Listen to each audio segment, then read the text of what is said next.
After years of unrelenting stress, I cried uncle.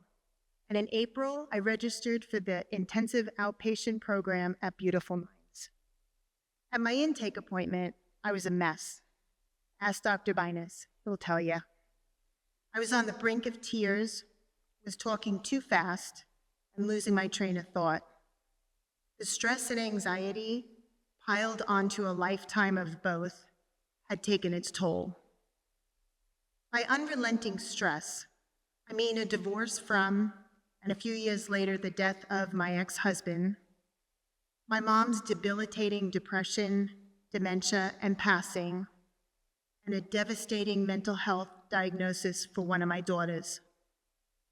That stress led to significant worry, which led to chronic anxiety, which became part of who I was. I always felt on edge. I thought the worst in any given situation and turned every molehill into a mountain. A real-life Debbie Downer I was.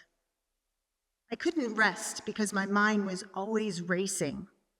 Relaxation was a foreign concept. I felt very much alone during those years.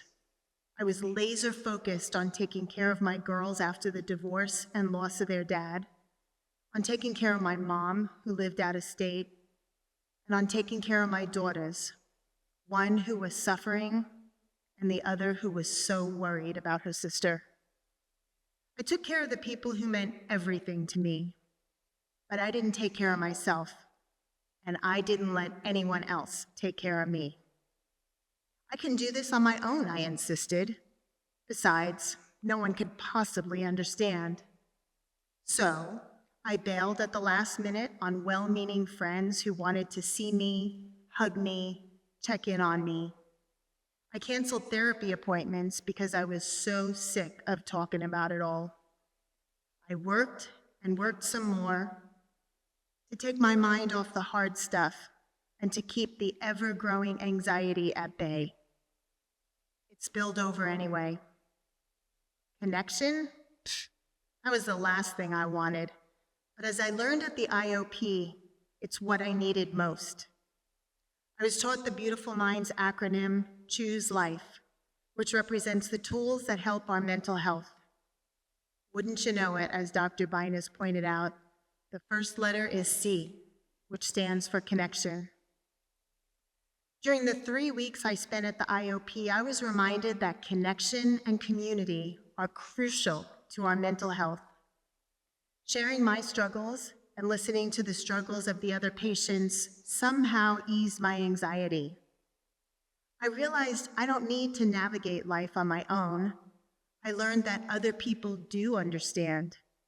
I didn't feel so alone. After I finished the IOP, I used most of the Choose Life tools. I moved my body, I drank water, I ate better, I got sunshine, fresh air, and sleep. I expressed gratitude, but I didn't use connection as much. It was still hard to reach out.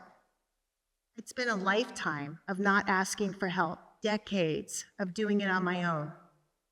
Old habits die hard. But on September 12th, a couple of months ago, I was diagnosed with stage 0 non-invasive breast cancer. I immediately went into my familiar crisis management mode.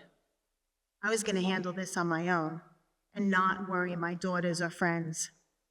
I went to my initial appointments alone, telling my girls they were work meetings, but I got busted. I had told a friend about a biopsy. Not wanting to disturb me and assuming my girls knew, she texted them to see how it went.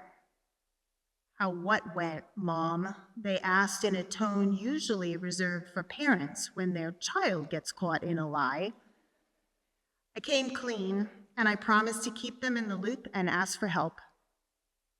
That conversation helped me to understand the importance of connection, which changed everything about my stress and anxiety levels. Pretty remarkable given this scary diagnosis. I began to really understand that I have to stay connected with people so they don't worry, or they don't worry as much. But at some point, I also understood that I need the connection for me. Hearing from the people who love me makes me feel more cared for, which has reduced my anxiety. It's a snowball effect in the best of ways. Part of that connection has been to ask for help.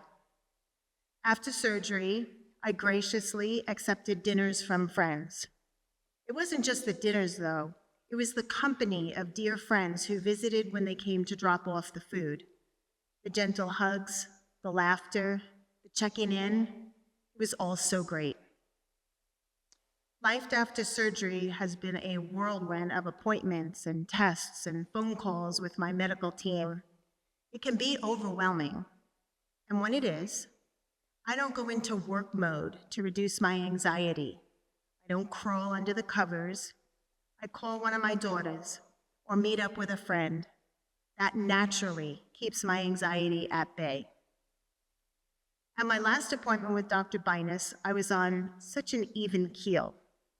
Despite the cancer diagnosis, I didn't feel on edge. My stomach wasn't in knots. I felt calm. Dr. Binus said he saw a noticeable difference too. Even my friends are amazed at how centered I seem. What happened? Connection happened.